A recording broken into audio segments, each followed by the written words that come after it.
Uh, thanks. Oh, all right. Good morning, everybody. So today we're going to talk about one of my passions. There is something on my screen. Oh, got it. Okay. So one of my passions. So I do have. Just sit down, guys.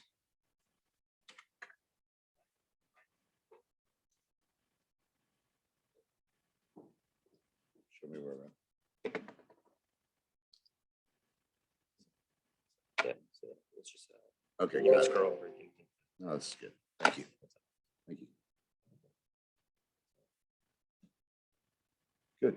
So I do have some disclosures, and two of which are pertinent. The first one is I work with a exosome plant down in Florida.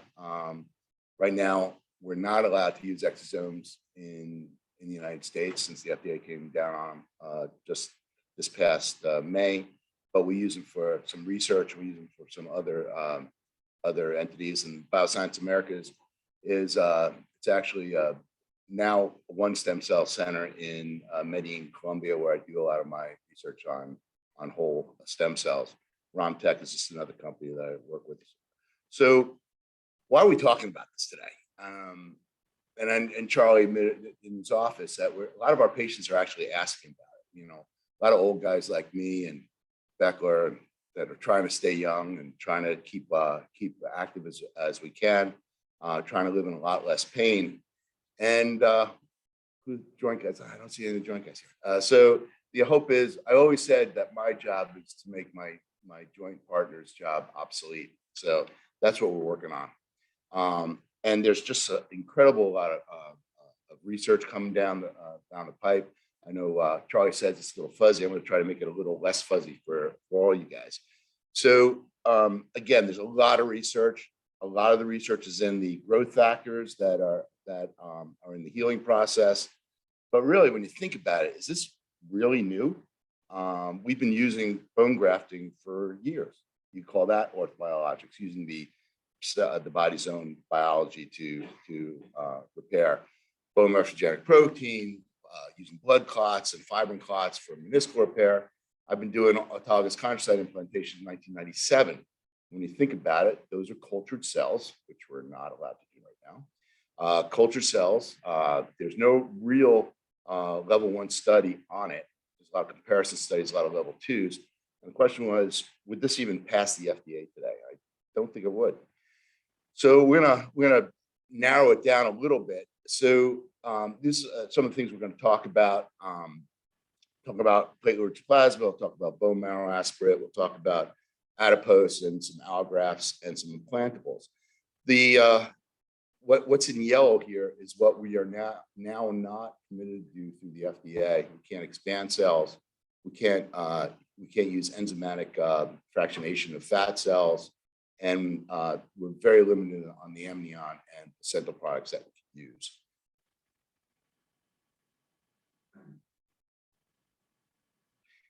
So let's think about the healing process and what we're trying to help with this. You know, first, with any injury, you're going to have hematoma formation. You're going to have inflammation. Next stage is necrosis, revascularization, repopulation, and remodeling. And the question is, how can we make this more structured, and how can we speed up this process for a lot of the different problems that we're dealing with?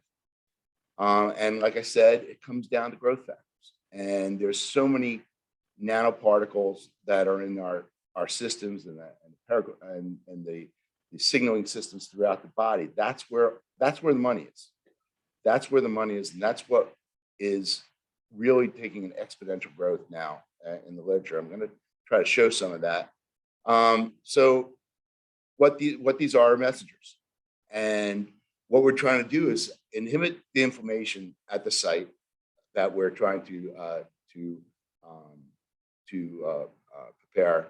We're trying to stimulate the right cells to come to the healing area, and then we're trying to inhibit scar formation, which is probably one of the most important things that we're trying to control, because that's where a lot of healing and a lot of regenerative problems go awry.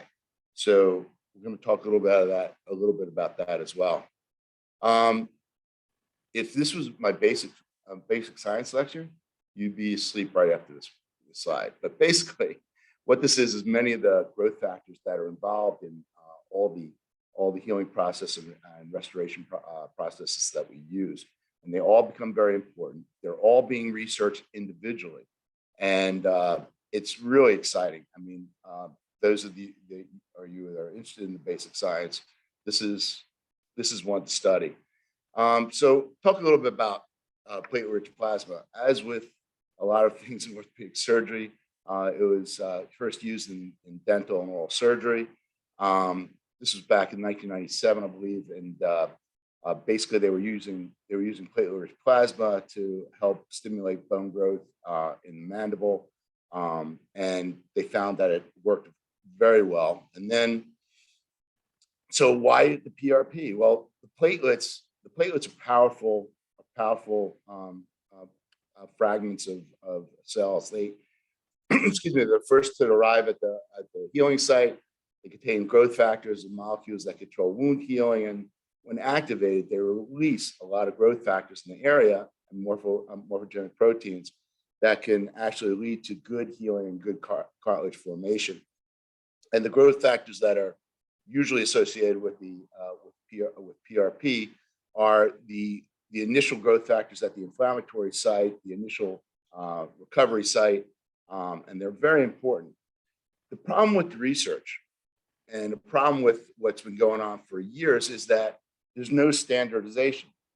Since my first use of PRP 15 years ago, the devices to create the PRP have just gotten much better. We know that different types of PRP are good for different types of situations.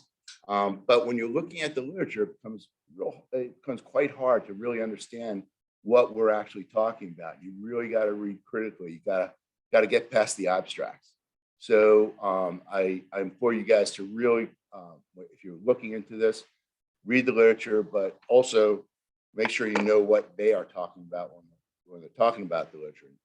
So what I use in my practice, I use it for mild to moderate OA, some fractures, cartilage injuries, muscle and tendon injuries, some tendinopathies, and plantar fasciitis, which is quite helpful as well. Excuse me. What about bone marrow aspirate? Well, there's so many multipotent stromal cells that can differentiate into musculoskeletal tissues, reproduce bloodlines. Bmac contains cytokines, osteoblasts, and many other factors that help in healing. And it also helps in maintaining different structures as well. So what we use them for now and what they do in the body is, again, we use them to repair bone, muscle, cartilage, tendons, and you can get them on almost every tissue. You can isolate them from almost every tissue. They're usually found as perivascular cells, and they secrete massive amounts of immunomodulatory and trophic substances that help growth and repair. How it's used, again, intra-articular injections for OA, soft tissue repair, cartilage repair, augmentation of some poor healing or scarred tissue, chronic non-healing issues, bone fusions, and augmentation of surgery. And then similarly, adipose-derived stem cells are also used. They're actually a great source of cells. They actually have more cells than bone marrow per milliliter. They can differentiate into chondroblasts, fibroblasts, and bone as well. And they have really good factors that are within it. And I tend to use this a fair amount in my practice, especially in tendon defects. So again, it's quite easy to get. We do all these in our office for the most part, that when we're not doing them in surgery. I know a lot of people do these things in procedure rooms. We built procedure rooms, but we use local anesthetic for both our bone marrow aspirate as well as our adipose. And then we'll talk a little bit about bioinductive collagen scaffolds and where we get them from as well. So What's not discussed today, as I said, we're not going to talk about cultured autologous cells. We're not going to talk about cells derived from umbilical cord, cord blood, and we're not going to talk about mitochondrial-based therapies, which is very interesting. And it's a whole lecture in itself. And we won't talk about cytokine therapy today, but it's really very, very interesting to talk about. And I would implore you guys, when you're not training for in training or boards, to really take a look at it. It's very interesting. So what about PRP for bone healing? There's been multiple studies. I know Charlie said it's a little fuzzy. I will tell you that the basic science is there. Basic science in vitro, as well as in vivo. And this is a pretty recent study that was comparing different types of PRP used for healing, and they created tibial defects in rats, and then injected them with different types of PRP. And what it found was that the PRP, especially double spin, which means that it's very concentrated cells, reduce the size of the bone defect and create healing fairly quickly. So it also prevented some of the bad cells that would interrupt bone healing and cause scar formation. So that was really important. So again, one of the primary studies that we look at. This is a meta-analysis of how PRP is used in orthobiologics and bone healing and fracture management. And if you look, again, all these studies, if you really look critically at the studies that are they use different types of PRP, different formulations. But if you look across the board, when used in delayed healing or non-unions, it's very effective. Same thing in acute fractures. Not so good in osteotomies and high tibial osteotomies, but in lumbar spine fusions and other lumbar surgeries, it does work well. What about OA? And so there are a lot of level 1 studies, that will discuss the use of PRP as well as Bmac in osteoarthritis, especially in the knee. And there's been some very good studies that show that it really does work, and it's a good line to use. And we use it fairly often in our office. And again, more supporting evidence. This is again a recent study that just came out this year, and what it compared was patients that were treated with hyaluronic acid, patients were treated with just PRP, and patients that were treated with hyaluronic acid plus PRP. It was 3 injections over a 3-week period, and they compared Bmac scores and VS scores in long-term follow-up. What it found was that the PRP group did have a significant reduction in pain scores at all months when you compare it just to HA alone. PRP group also noted good improvement in Bmac scores of physical activity at 12 months when compared to HA group. But when you combine the two together, significant decreases in pain, functional limitations when compared to HA alone or even with PRP alone. So this is something we do use in our office, and we find it quite helpful. Patients that used to get HA injections maybe every 6 months, now we could get them out to every year to 18 months. So it's quite helpful in our practice. What about for tendinopathies? Again, something we use a fair amount in our practice. The problem is, and this is where the research becomes a little fuzzy with, because there's a lot of level 2, level 3 studies, but not a lot of level 1 studies when you look at this. So that's one of the things that we have to get better at. The problem is, as you know, to do studies in private practice is quite difficult because of the money involved. No drug company really wants this to happen, so it's hard to get funding for this. So a lot of the studies out there are more level 2 studies. But here's one of the early studies on epicondylitis in the elbow, and this is the one that really started off for a lot of us in sports. They followed 140 patients that had chronic problems with epicondylitis. They failed conservative treatment for 15 months. It's important to know they went through standard treatments, non-steroidal anti-inflammatories, cortisone injections, and bracing. Now, 20 of these patients did not get better, and so we're all looking at surgery. So they split the patients up into 15 patients with single-dose PRP and 5 patients with bupivacaine, and it was a blinded study. They followed them for 15 months. The platelet-rich plasma group had about a 60% increase or decrease in pain at 8 weeks, compared to about 16% in the bupivacaine group. 60% of the control group withdrew because they didn't get better at all, and they went 3 went to surgery. At 6 months, the PRP group had an 81% improvement in pain scores. And then in final follow-up, at an average of about 2 years, platelet-rich plasma group reported 95% reduction in pain compared to before surgery. So, and also at follow-up, the platelet-rich plasma group reported about better activities as well. So I promised I wouldn't talk about this, but this is when we're talking about adipose-derived cells, we use a lot of adipose in our practice, and I wanted to point the study out. This was an adipose study using enzymatically altered fat to get out the biologics product more. And in this study, using it for lateral epicondylitis, there was a significant reduction of pain. And we're going to talk about a little bit about how we use this as almost more of a stromal structure to put cells into as we go a little further. Ultrasound showed improvement, which is how I follow things in the office. And so again, good study.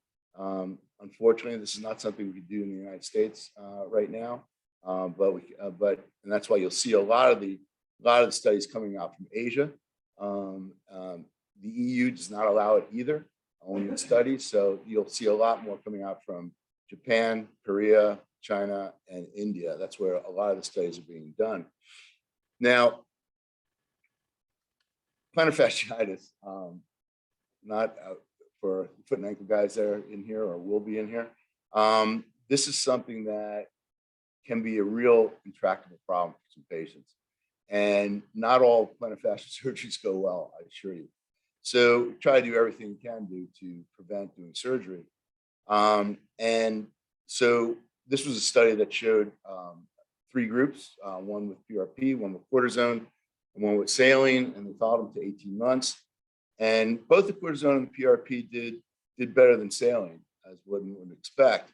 And the cortisone really helped early on, and you had early relief. But it was the PRP that lasted for the long-term results. So again, something we try to use in the office when we can, and the patient will agree to it. What about for Patellar Tendinopathy? This is actually one of the first studies that came out for it, and it was from England, from France. Sorry, and it looked at 28 professional, semi-professional athletes that all failed treatment for patellar tendinopathy, which included rest and non-steroidal anti-inflammatories, eccentric loading PT, laser therapy, and extracorporeal shockwave therapy. All had MRIs and ultrasounds pre-op and procedure, and they had 3 week apart spread PRP injections 1 week apart. And the results all showed significant improvements at 2 years follow-up. 21 of 28 of the patients returned to their pre-symptomatic level of sports on an average of 3 months after the 3rd injection. 7 did not, although 3 returned to a lesser level. 3 did end up having surgery out of the 27 patients, and 1 left for other reasons. The MRIs were performed at 1 month and 3 months, which I thought was a little early, but it did show improvement in structural integrity of the tendon at 3 months after the procedure, and most of them returned to normal activity, or at least the majority did. So this is, again, something we use in our athletes a lot when we have the opportunity to. Obviously easier in our professional and college athletes than it is in our high school and amateur because of the cost. Here's another study of the patellar tendon. I really just put this in there just to remember that you have to look at the eccentric loading exercises, which is usually the key when you're treating patellar tendonitis. It usually works fairly well, but this is a study that looked at eccentric loading exercises, extracorporeal shockwave therapy, and platelet-rich plasma. We looked at single and multiple PRPs were evaluated separately. Again, this is a meta-analysis. So the eccentric loading exercises did obtain the best results in the short term. So this is something you do in season, do something for as long as you can if they're getting improvement. However, the multiple injection group of PRP had the best results, followed by the extracorporeal shockwave therapy, and then followed up by exercise. So there is good literature on this. It's not as fuzzy as we think. Again, I put this out here just as a public service announcement. This is something that all you guys have to know is to be in contact with your physical therapist. Make sure they're doing things right. It seems like there's a trend with some of the newer therapists that they're using a lot more modalities than they're doing actual simple treatment modalities for this.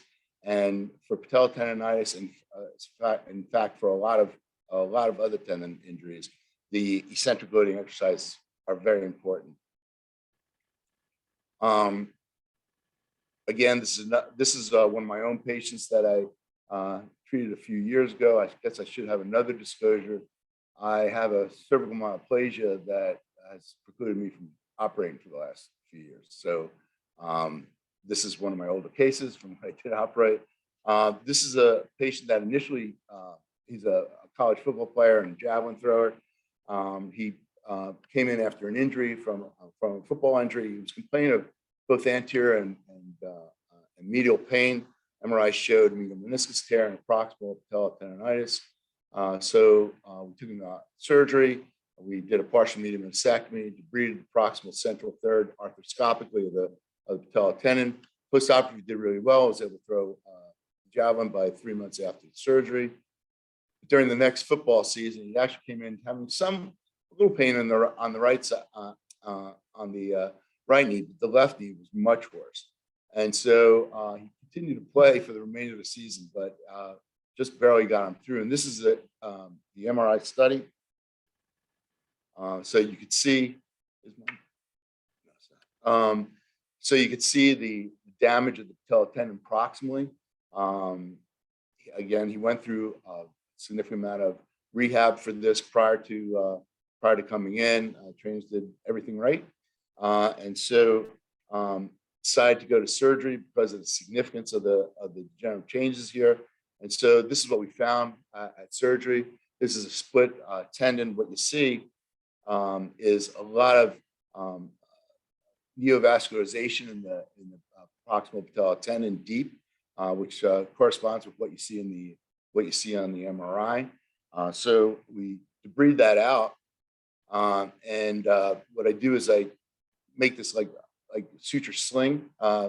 Obviously, we know we don't have to close side to side because we take the patellar tendon often. We don't side to side repair usually, but in this case, I put a little suture sling in there. So we use a PRP clot, and we place that PRP clot within the tendon, sutured over, and then what you can't see is that the peritoneal closure that we also try to do every time we do this to hold it in, and he did quite well. He got back to throwing the javelin that spring, and he played football the following fall, and he was doing quite well. So I just wanted to show you an illustrated case. Now, what about Achilles tendinopathy? Again, a real problem in our athletes, our runners, our jumpers. It's something that we see in the runner population up through the entire life. You could have 60-year-olds, 70-year-olds with this problem. So this is where the literature is quite poor. There's good studies that show it works. There's studies that show it really doesn't. When you look at the studies, though, again, you have to be very critical of what they're using and how they're doing it. Whether some weren't done under ultrasound, some weren't done in multiple spots, and but we know the basic science there. Again, we know the basic science there. When we do this, I'll tell you, this is where we use fat. So that we'll use platelet-rich plasma and fat. We'll do it under ultrasound guidance. What's interesting is when you're doing it under ultrasound, and first thing you do is you inject the fat in it, you'll see the fibers spread. You'll actually see the micro tears become real tears. And then what we do is seed the fat with the PRP, and we found some good results. Unfortunately, those of us that are doing that across the country and internationally, it's usually a service that is paid for, and again, it's hard to do a controlled study on this without funding. So, but I could tell you the results have been quite good, and I work with a group called the Blue Tail Group out of St. Louis. We're all putting our information together, and hopefully those studies will be out soon. What about for augmentation with Achilles tendon injuries? This is a good study that showed after repair, injection into the sheath really increased the healing, quicker recovery for strength, quicker recovery to normal activities. The lifestyle scores and the Achilles tendon scores at 6 and 12 months were all improved. And at 24 months, the PRP group had improved the range of motion compared to the control group quite well, which means they didn't have hyperdorsiflexion. They had more normal Galeazzi posture, and so it did quite well. This is again one of my older cases. It's Achilles tendon rupture and shredded up to the muscle tendinous junction. I did use the plantaris to repair, and this is when I was using some dermal allograft to wrap. And not that this is my pictures from this article, but I injected PRP underneath that, and we find some good quick recovery, something we do use in our professional college athletes very often still. Now, what about rotator cuffs? This is where we'd really love to have a good answer, because this is a real bad problem with healing if you look at the follow-up studies. And what's interesting, this is a meta-analysis of multiple studies over the years showing really between 1990 and 2015, if you look at the post-op scores and the healing of the rotator cuff for rotator cuff surgeries, we're no better than 63 to 75% healing, which is bad. I mean, when you look at it. And so there's a lot of room for improvement, obviously. And we think that biologics is really the way to go. And now we're starting to study it. This is a study using adipose tissue mesenchymal stromal cells in rotator cuff repairs, and did show that's me mixing the fat for one of our sorry, I had to put that in. It's compared rotator cuffs with and without the adipose tissue and fibrin glue. 70 patients followed for 12 months, MRIs, and 28 months clinically. Re-tears in the adipose tissue group was 14% compared to 29% with the non-adipose tissue. So we're getting there. This was not a level 1 study, but we're getting there. And there are level 1 studies in the process right now. We should be hearing about that over the next year or two. And what about Bmac for rotator cuffs? Again, we show increased healing with 40% of healing without Bmac and 87% healing at 10-year follow-up with Bmac. So again, the biology works, and the research is coming back. Now, this was a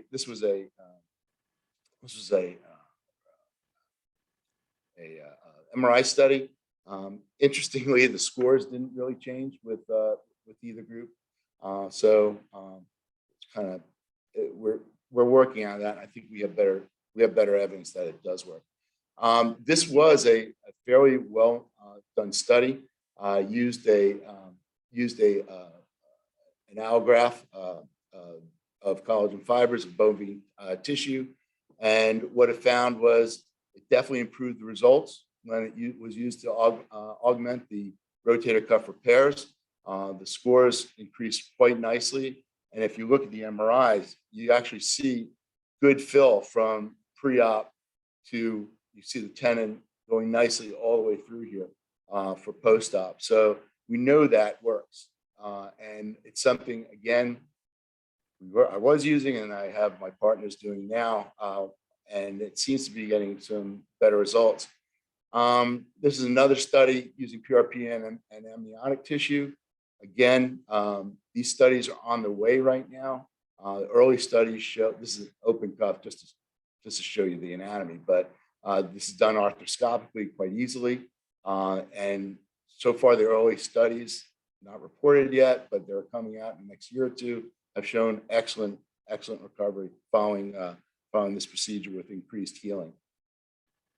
And this is another technique that's been used using amniotic tissue ribbons and with partial thickness tears. What you don't see is the debridement of the undersurface tear that was done prior to this.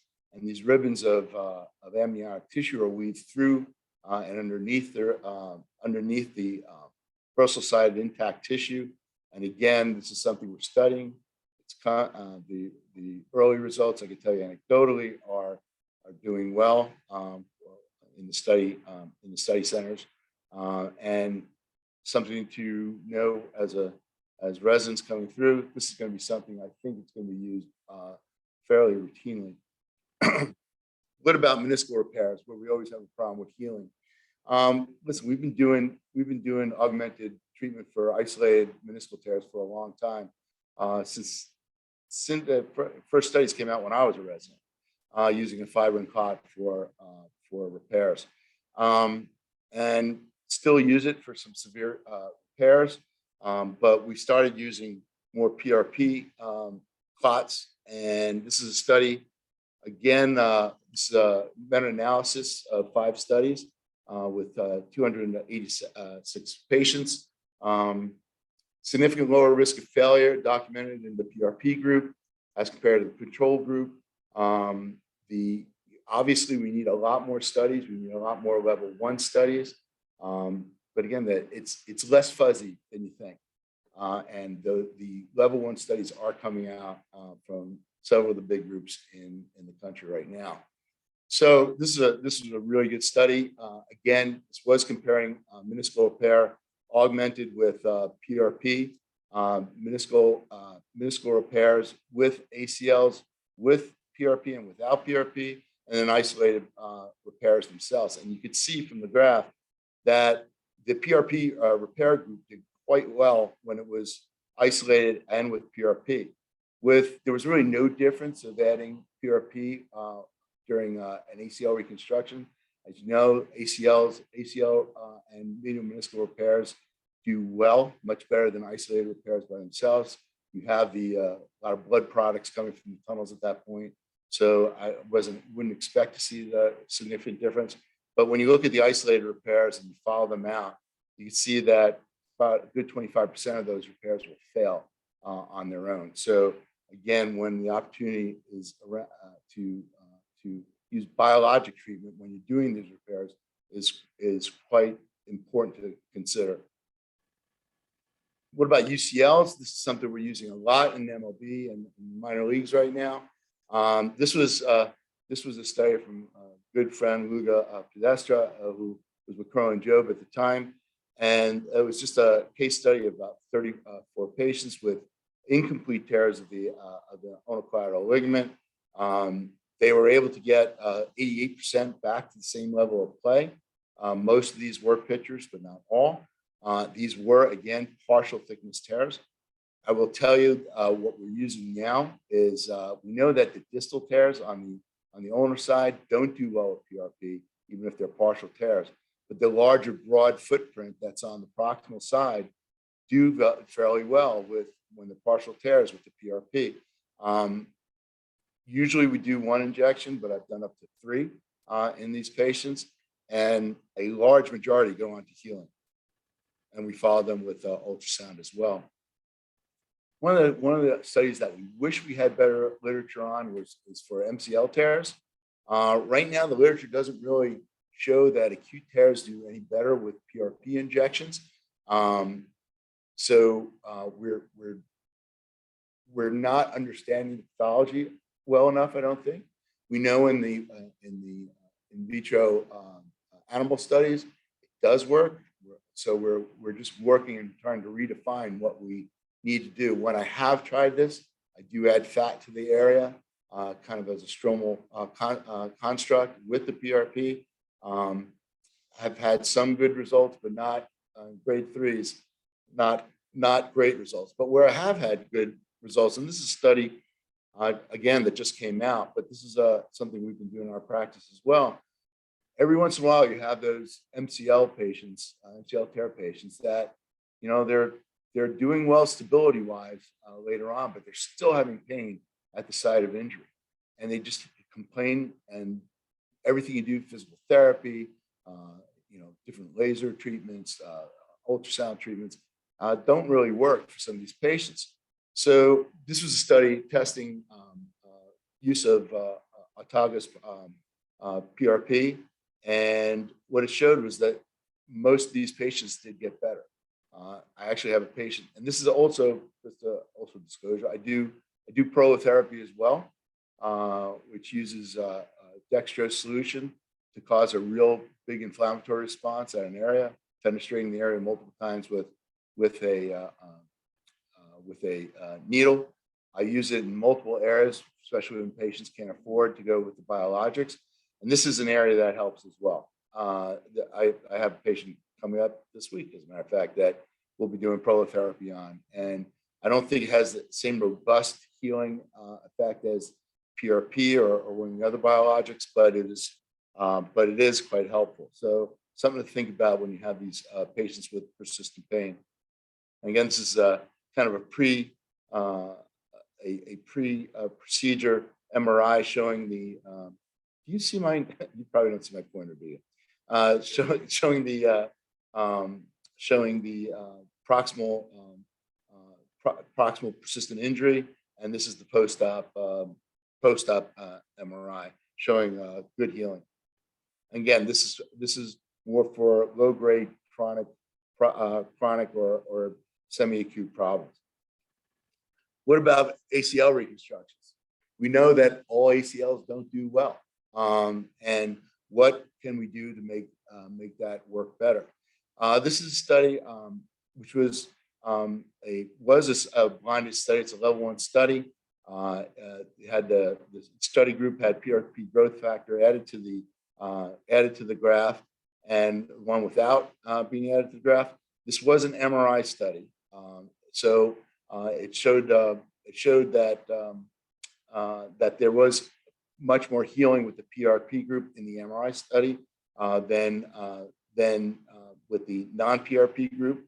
Almost half the time for complete homologous signal within the graft, and the actual study group needed only about 48% of the time compared to the control group to see the images change. So something else we need to talk about and need to think about when we're doing the ACL reconstructions, when we know there's a high risk of failure in certain groups.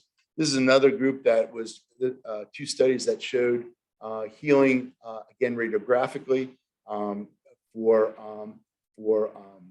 using Bmac with ACL reconstructions, and it showed quite good healing from bone healing to tendon healing in the grafts. They use different types of MRI modalities to get the interface between the healing of the graft to the bone, and both showed good healing as well. Now, what about ACL repair? We're starting to hear it again. We're starting to hear about more and more, and not just in the pediatric group anymore. So in the past, we've seen a lot of failures. That's why in my residency and my fellowship, never did a repair. They stopped doing them by the time we were residents, except in the pediatric group.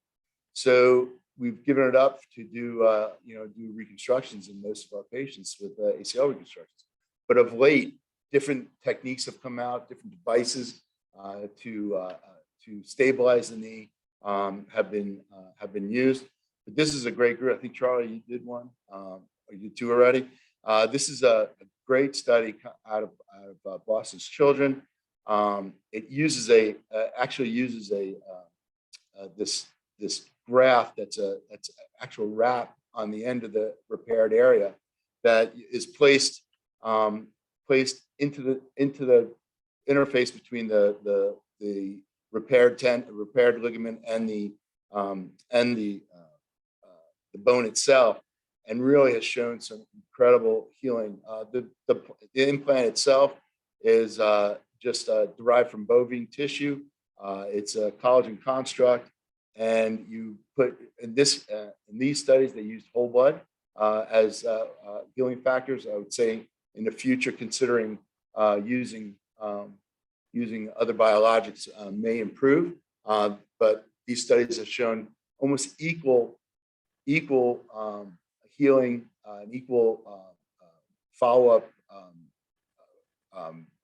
activity scores following reconstruction versus repair. So something we could think about. We used to say partial tears is like being partially pregnant. We're not saying that anymore. We will fix single bundles at this point, and this really gives a good biologic advantage when we're considering this at this point. So what about going forward? So this is one of my tables when I'm doing two knees. Okay, just to give you a look. So what you're seeing here is fat aspirate. You're seeing Bmac.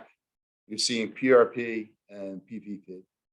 And so when we treat the knee, when we're doing an arthritic knee, or we're doing a chondral defect knee, we don't just treat the intra-articular component. We don't just inject fluid into the joint. We treat the entire joint. We treat the extruded medial meniscus. We treat the laxed medial compartment capsule. We actually take a 16 gauge needle and actually go into the subchondral bone and inject there.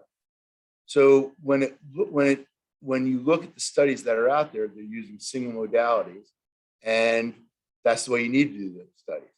But in practice, those of us that are doing this a lot, we're using multiple techniques and multiple products when we do these injections. We're not just using single product. So, and I can tell you, we're getting fairly good results from this. Again, those studies are coming out from the detail group hopefully soon as things go forward, and hopefully I'll be able to report back on that. But we need to standardize our protocols because, again, I'm doing this. There's a lot of doctors around the country that are doing it this way, but the studies aren't out there. And obviously, we're not going to be able to do level 1 studies before we get some real funding. And right now, we don't have that funding.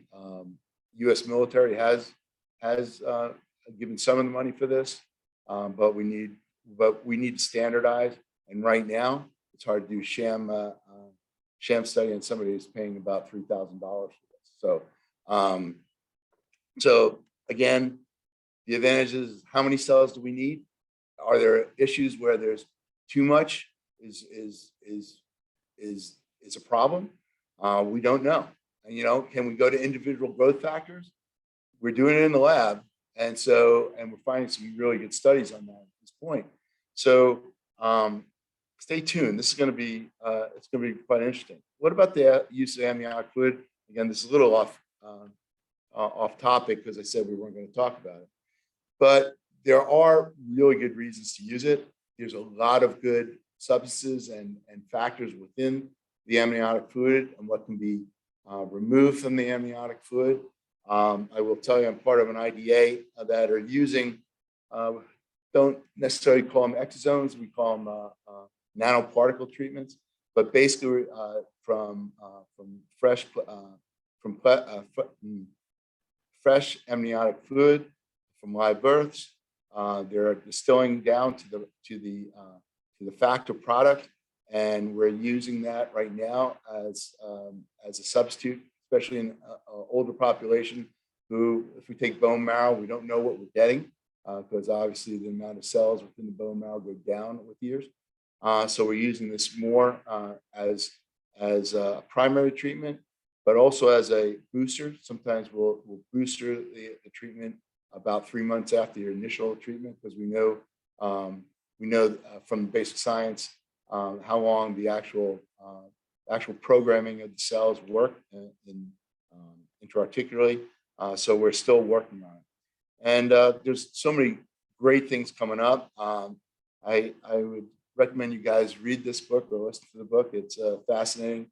It's from a Harvard geneticist who's working on longevity studies. And they're getting down to the genetic and the epigenetic components within the cells themselves. And you guys are young enough where you're going to see this. Probably I won't be practicing. I won't say I'm not around. Maybe we'll use it. Maybe you guys will use it on me. But there's so many things coming up, and this is not something that this will be becoming more mainstream in the future. Hopefully, insurance companies will start paying for some of these as the studies become more available. There's no doubt this is expensive for the patient or the teams, but biologics is here to stay, and studies are proving it. So I implore you to keep your eyes out, study this, and when you get out there, I bet you a lot of you guys will be using this in the future. So thank you very much.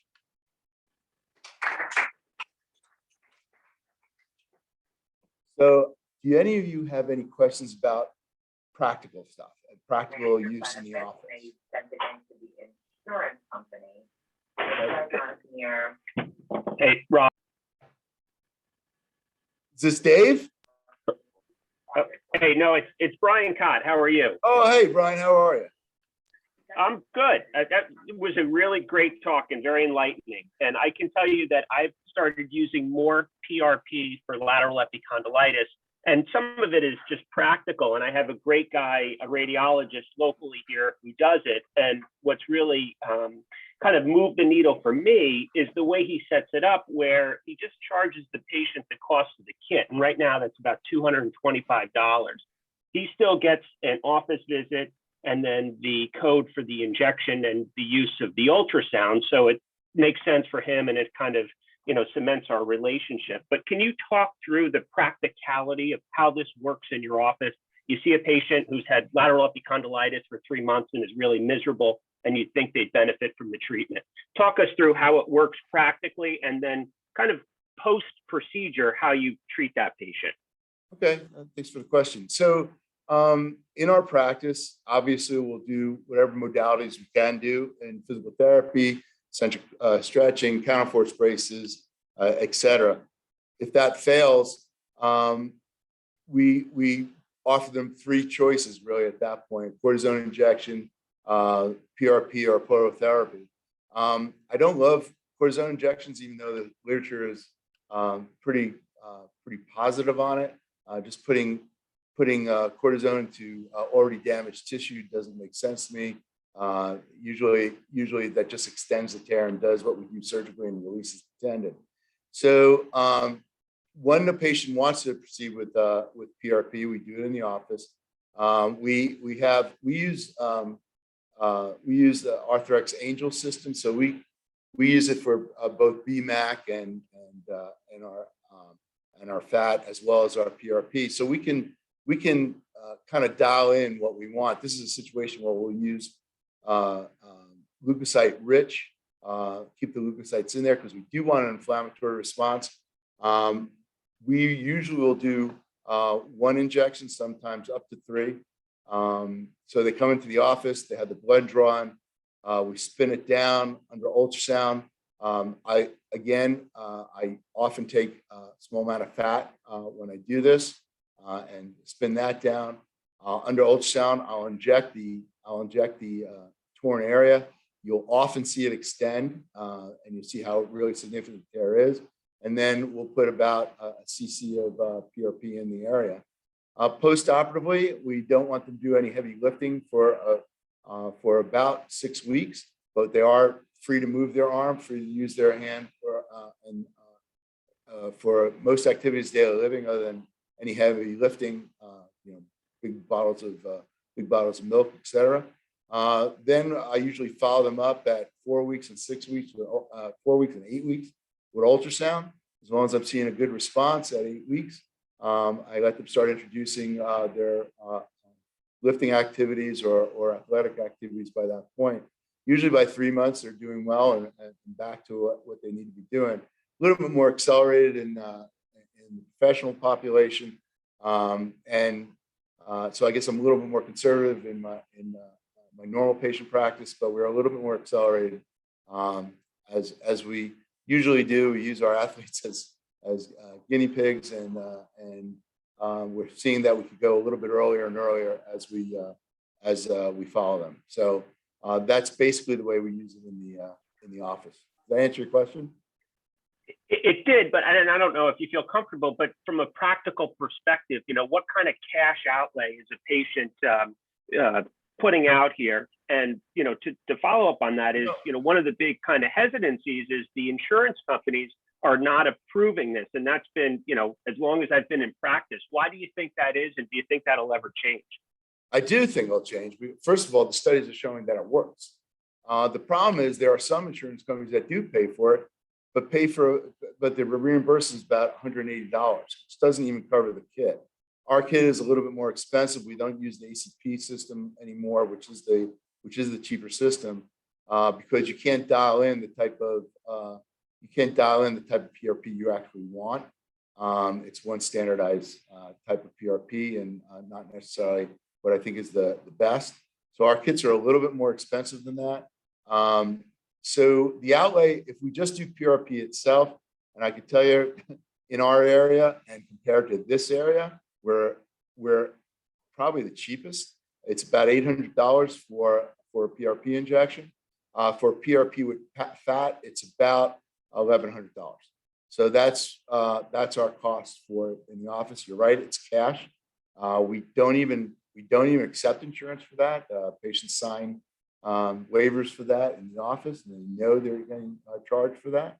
But I do believe absolutely that this will be paid for in the future.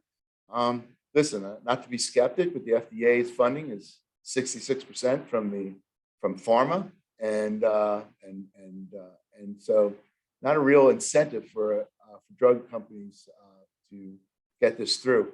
It's the equipment companies that are making the kits and the actual machines that run this and centrifuges that run this that are making the money. So not to be skeptical, but I'm skeptical. So yeah, I do believe it will be covered. Hopefully sooner rather than later. The studies are coming out more and more that once we dial in exactly what type of PRP we want, the results are better and better. So I do have a lot of confidence that it will be paid for.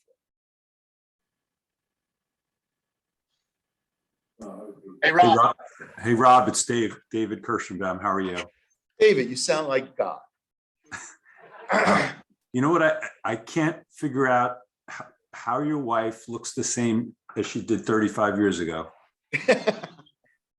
Anyway, and the hair your kids have. Are you saying I don't, David? No, you look good too, but she looks great. Anyway, I have limited experience. I use it occasionally for the elbow. And I mean, you seem to have a very large experience. And what's concerning, obviously in the lab, it works. And I even find that it works. But why can't we get as many, like every year, there's 1 or 2 articles, prospective randomized, where they compare it to blood, PRP, and just saline. And more often than not, the studies show that there's limited difference, although we all see that there seems to be a difference. Why won't the companies, like the company you use, why won't they completely fund it where you could do a couple of 100 cases, randomize it, let them fund it, and show that it really works? They are. I will tell you, David, that those studies are coming out. Like I said, the retail group is doing that right now. we're switching from the SOS system that we've used to follow these patients because it's kind of cumbersome in the office. We're switching to another outcome study system. So those studies are coming. I will tell you, Dave, that the study, it's interesting that the studies in the United States are different from the studies from the EU or from Asia. Most of those studies will show a significant improvement in PRP. And again, you got to look at which PRP they're using, how they're using it. Are they using ultrasound? Are they following these with ultrasound? Those are the studies that I look at because you want to see the structural change. You want to see that you're actually doing something and not just clinically. We have 5 ultrasounds in our practice. I have ultrasounds in every training room. So I tend to follow these patients very closely. And I can tell you in the tennis population, the gymnastics population, and some of the wrestling population, as well as baseball, we're getting some good results. And you're right, we don't have the literature out there. We're just trying to get the right protocols and standardize the protocols of what we use. So hopefully you'll start seeing better studies, but I'll tell you, there's a lot of good studies out there. And I would venture to say that there's more positive studies than not. So hopefully that answered your question. Thank you. Hey, Rob, Tim Letty here. I've got 2 questions for you. I'm almost afraid. Tim. Go ahead. First, I want to know what kind of conditioner the kids are using. Just kidding. They have my wife's hair, as you can see. Clearly. My first question has to do with the ultrasound. You said you follow these and you track their progress clinically and on ultrasound and decide on when they can go back to doing things based on what you're seeing on the ultrasound. So I'm curious as to what criteria that you're using.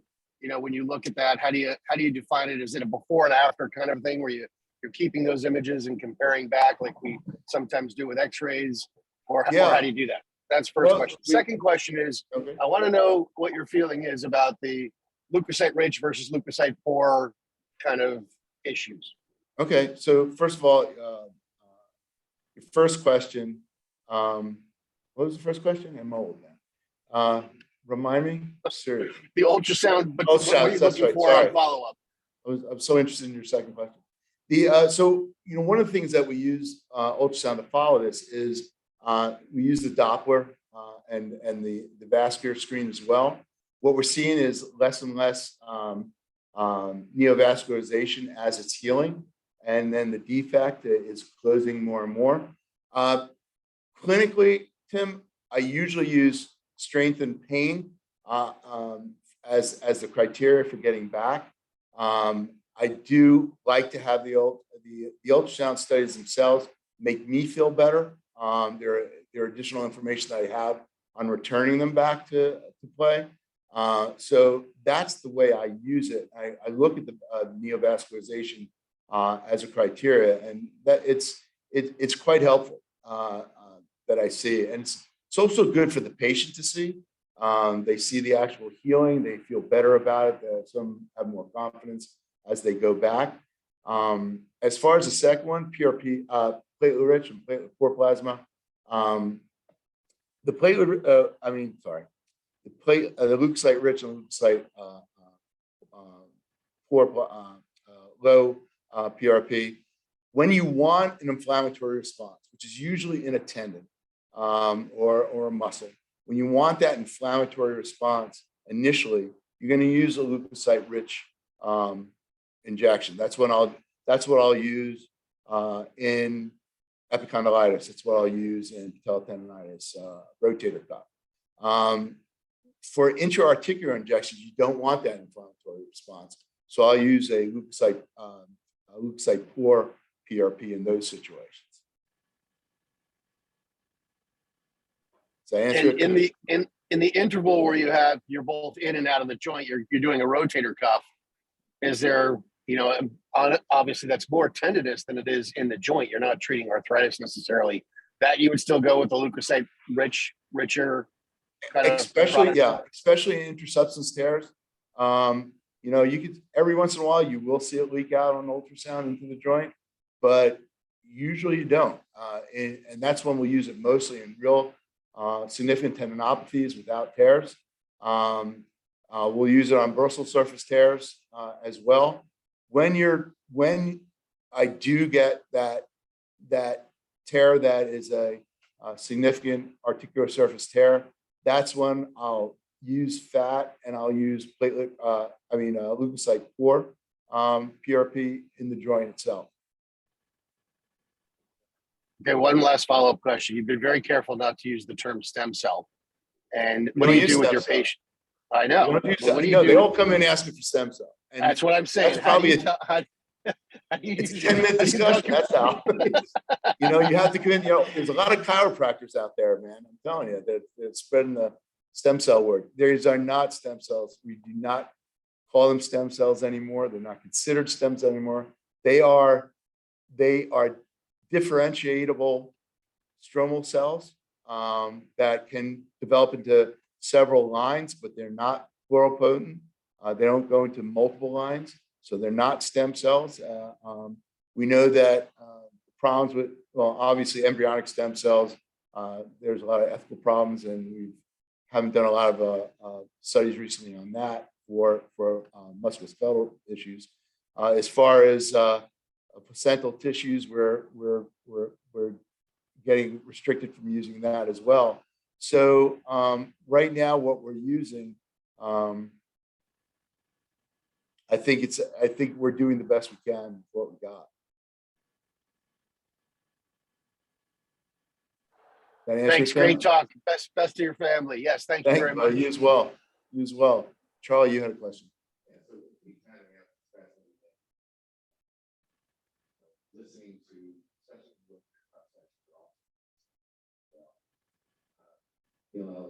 Rachel Frank, Jim Bradley, they don't do a rotator cuff repair without PRP. Correct. I'm sitting in the audience going, what am I missing? I'm behind the times, I'm left out. I want to know, are you doing that on every rotator cuff repair? And then from a business standpoint, in the surgery center, where cost containment is an issue, this is now becomes an add-on to the case. No doubt. And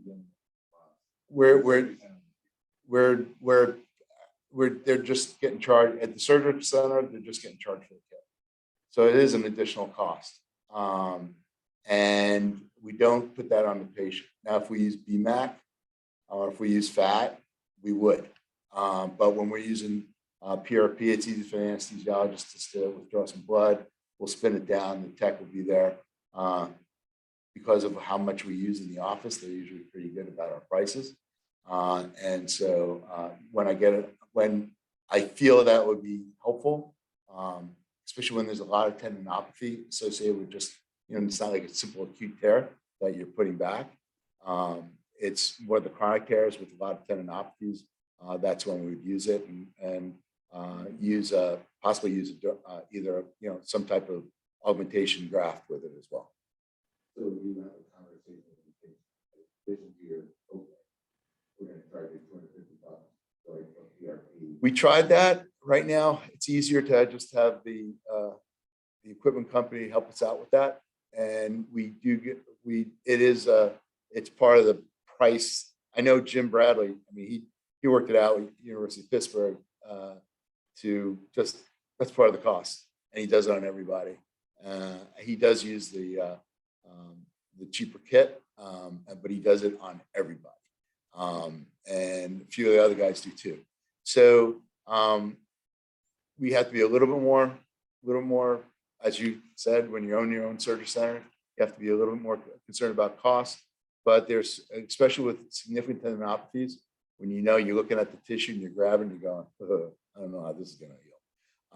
That's when we'll use it. So right now, there's a little guessing of when we should or shouldn't, but it's usually an educated guess depending on what the rest of the tissue looks like.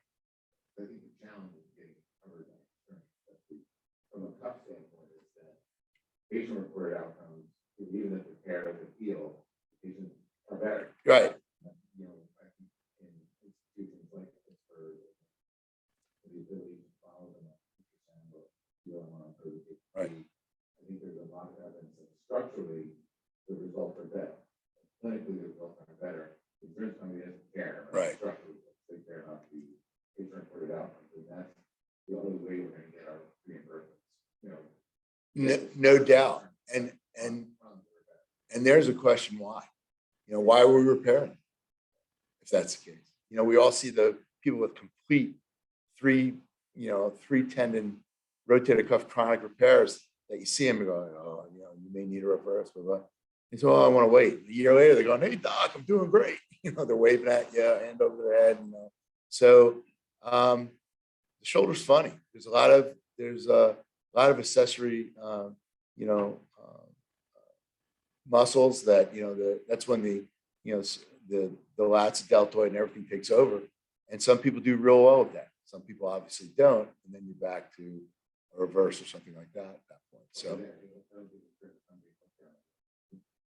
listen, everybody changed their insurance every year. So they don't care. They got to keep you healthy for a year or two. That's all they care about. I mean, again, sounds cynical, but it's true.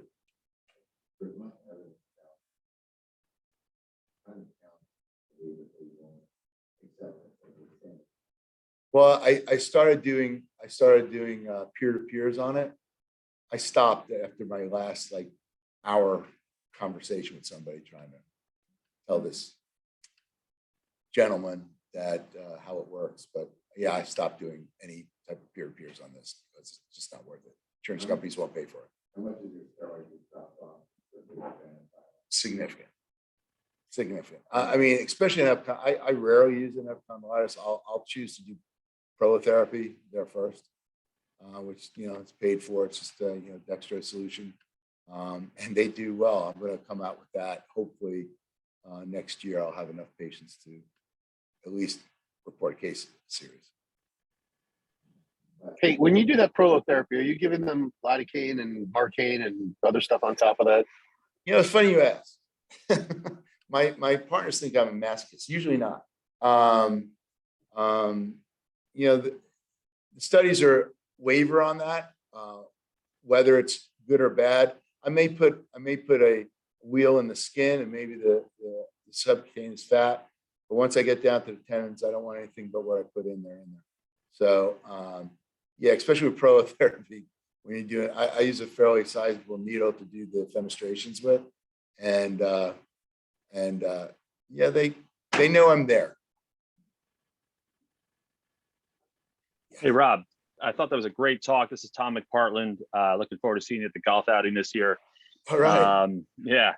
I had double duty this morning. I was on another Zoom call. So I do in one ear and a vascular malformation program in the other ear. And I didn't see if you talked at all about AVN and using, Bmac, and whole blood aspirate concentrate with stem cells with bone marrow aspirate. Are any of your partners using that, in the joints world or anything? Yeah. A lot of two of my total joint guys with early AVN in hips will do basically similar to a core decompression and put the Bmac in. It seems to be working real well. I will tell you in the office, I do. I don't know if you heard this, but I'll do subchondral injections of PRP. I'm a little bit hesitant to do Bmac only because of fat content, but sure. But some people do. I do use the PRP and seen some really good results on MRI follow-ups. So I'm a big believer in it. That's what. We have a lot of kids, with sickle cell disease or undergoing chemo, and they only have the one vessel circulation as a kid. So I treat a lot of AVN in kids, and there's no great solution. But the literature in peds really has moved towards using some kind of concentrate after you decompress, and the core for us is a 2.8 wire, like from your cannulated screw set or from the hip screw set. And I have been happy with that, but I finally got a system. I've been trying for a while after the literature came out, and I was kind of doing my own thing, but I'm finally concentrating on to start injecting with the Perfuse system by Zimmer. Sorry, that was commercial. But I've been really pleased with the results in the hip, and I've done a couple in the shoulder for kids with AVN in the shoulder too. I'll tell you, seeing it out there. Yeah.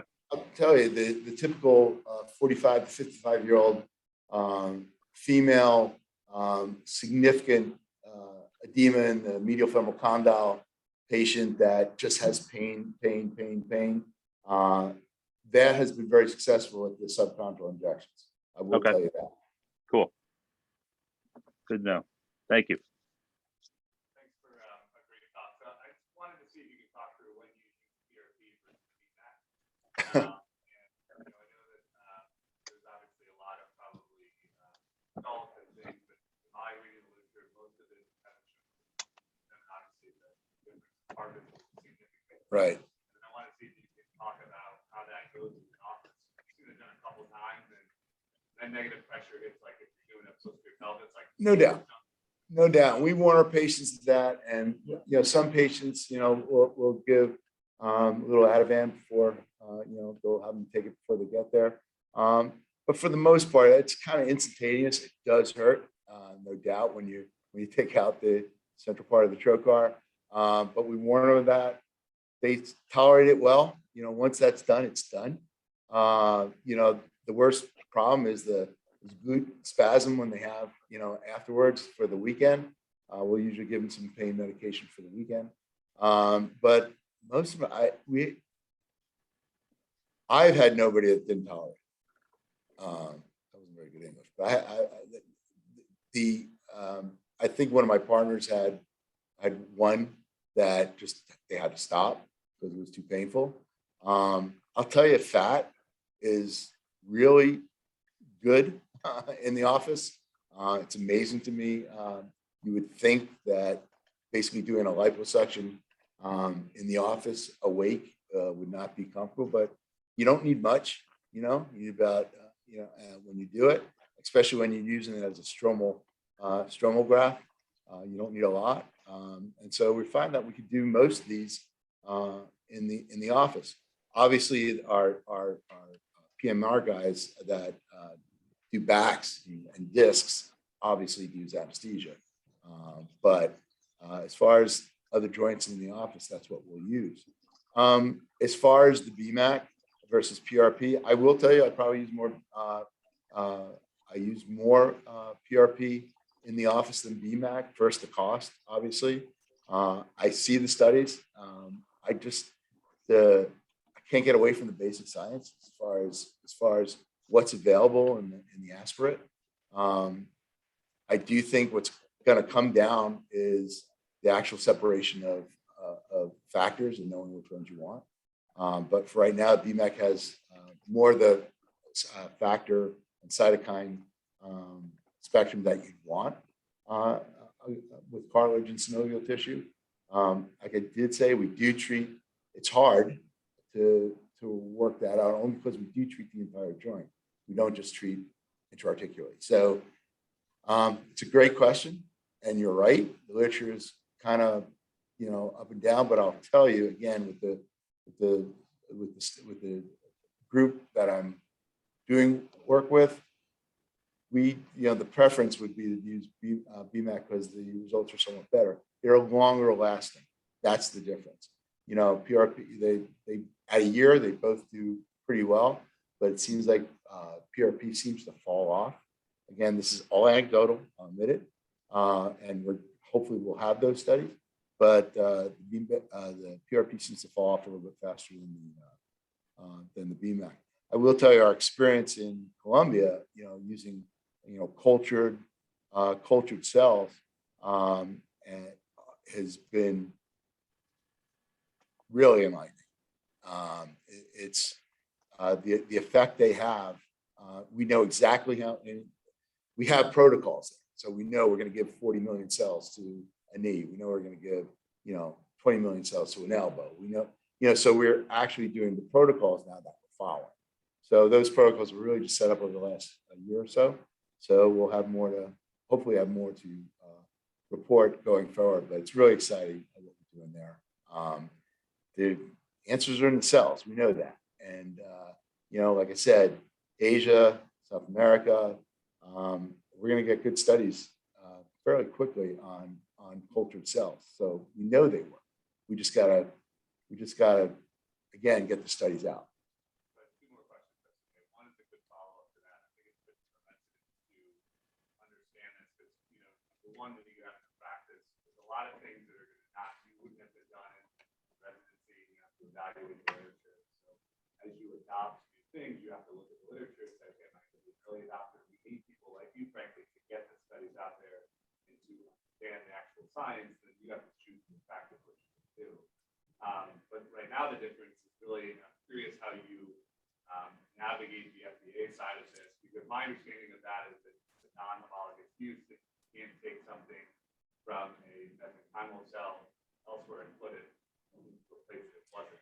And so that is what you can do in another country. So you can manipulate that to take one cell to 50,000 in Colombia. You can't do that in America. Right, we can't culture the cells. However, as far as the autologous, the autologous use and homogeneous use, you know, there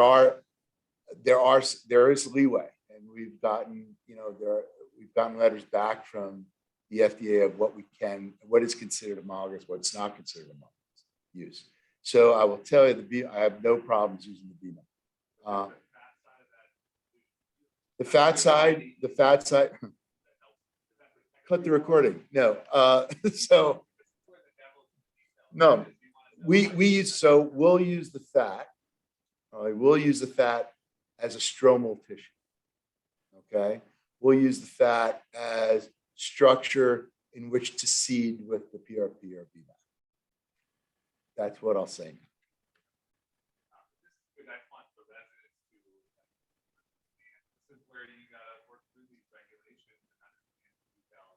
Yeah, I mean, these it's worth looking at. There's in American Journal of Sports Medicine, as well as AOS has come out with a good report on exactly what the FDA came out with. It was actually since 2017 that they said, watch out what you're doing. You know, we're going to give you 4 years to kind of figure this out. And it was actually this year, May, I believe, that they said, this is what you can do and what you can't do. And that's when exosomes went out the window. Like I said, we are using one that's in IDA right now. That's not generally available yet, but and we're getting good results. It's HSS is referral for wheelchair seating evaluation period. Patient will require full body support. Wow. Somebody turn off your mic. One other quick question. Are you having any of your patients exercise before going to PRP or Bmac or stuff like that? I felt like before I do PRP, I had to go, work out and it's not a ton of great data, but I don't think it's hurting them. Listen, anything that helps. You know what I'm saying? Anything that helps us. We actually try to, we often will schedule patients out a month because we want them on an anti-inflammatory diet, if we can. We want them to be exercising if they can. Certainly that the protocol for people going to Colombia is that we make sure they're on an anti-inflammatory diet. We make sure what they're taking as far as their supplements, medication. And so I believe that extra component is as important as anything. Certainly the literature backs that up, the nutritional literature backs that up as well. So yeah, whatever you can do to optimize the patients. That's really what we're doing here. We're optimizing. It's nothing miracle here. We're optimizing their environment. That's all we want to do. And the patient can help in doing that. So we put that part on the patient.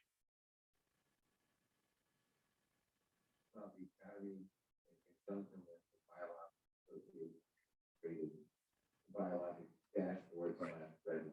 I want to know, as a big user, are you participating in that? How legit do you think it is? Because I do think that may be the solution to the insurance issue that we're not having. We just started, quite honestly. We are going to be part of the team, I guess. The problem is, Charlie, like in all these studies, is the variability in technique and uses.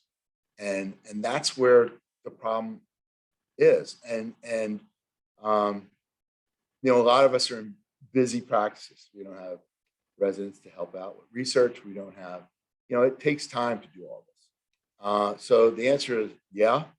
I'm doing it to be a good citizen.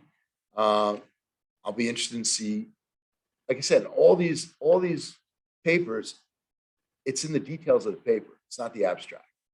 And I'd be concerned if I was reviewing a paper of this, how homogeneous the results would be. Right. No, you've been rich, but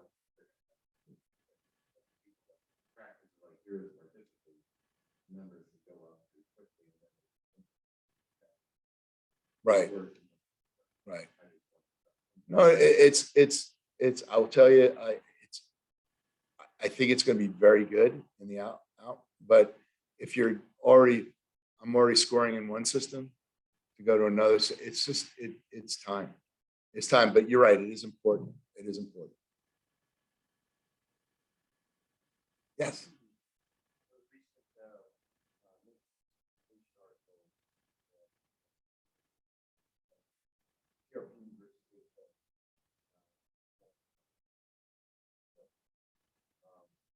Amazing variability in the number of studies that they have. Yet it's still there's PRP, but the questions are, what's happening there? Where do you get from PRP and PRP? Actually, structurally, if anything, or functionally, why are they getting better? And you mentioned optimization. What are you doing? NSAIDs or aspirin therapy patients are on keeping up to them. It's interesting. For the longest time, I would not allow any NSAIDs at all for at least 2 weeks before and 8 weeks after. Quite honestly, again, our study group is finding that that may not be an issue. Again, basic science in vitro studies would say don't do it. So that's kind of what I still stay with. But there are some people that are now a little less rigid with that itself. What I tell the patients that we are use several different analogies, but one of them is that if you're an inflammatory person, if you have a lot of inflammation in your body is always at a high alert, always creating more and more good and bad factors. What I'm doing is optimizing the amount of the factors that are in the environment to help the synovial metabolism, hopefully help the cartilage metabolism and nutrition as well, and to bring factors. It's all about the signaling to bring reparative and restorative factors to the area that the body will optimize what it can do on its own, but does not have the boost to do it. So that's usually what I explain to my patients.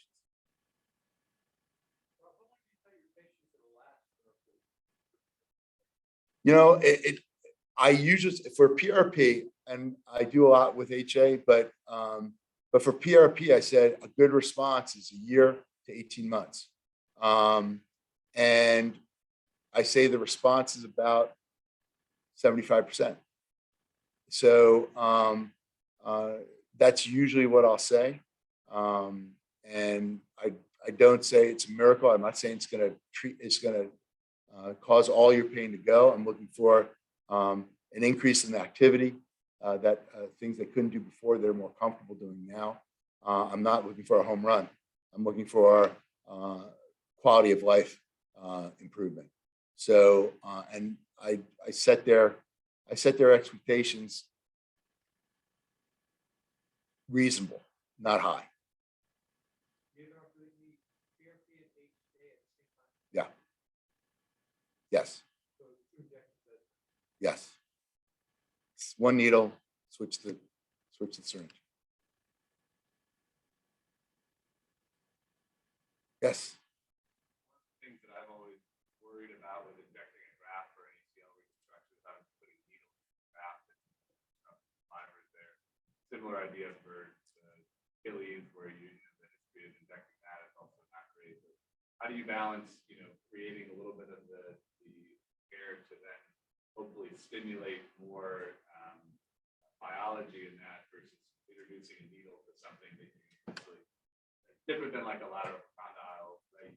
No, totally get it. I would say that the amount of disruption you're doing from either expanding, fibers, is, again, I don't have the study to show you that. That's actually a good study. But I don't think you're disrupting enough with a 22 gauge needle, and often I know a lot of people are using the clot as a and weaved in to when they're doing the graft itself, to just place it intra-articularly. Like I said, PRP shows great healing on radiographic studies. There's not a lot of good data about survivorship on that yet. So that's what I'm waiting for, quite honestly. If I was still operating, I'd be far more worried about placement of the tunnels and whether or not I need augmentation, with an ALL or anything like that. So, because you're getting a lot of factors just from the tunnels itself. So,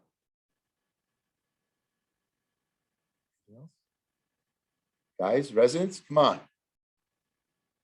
This overwhelmed you, or you just soaked it up like a sponge?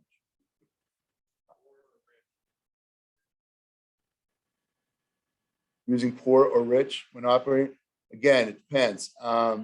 If I'm usually it'll be leukocyte poor because I'm in the joint with a cuff, and if we're using augmentation, it'll be I would use the leukocyte poor in that situation. But if I'm treating partial tears, or like I said, if there's a lot of known degenerative changes intrasubstance, I'll use rich. And again, most of my experience now is in the office under ultrasound, but I am in surgery with one of my partners who's kind of taking over part of that practice. Everybody good? All right, guys. Hopefully that was helpful.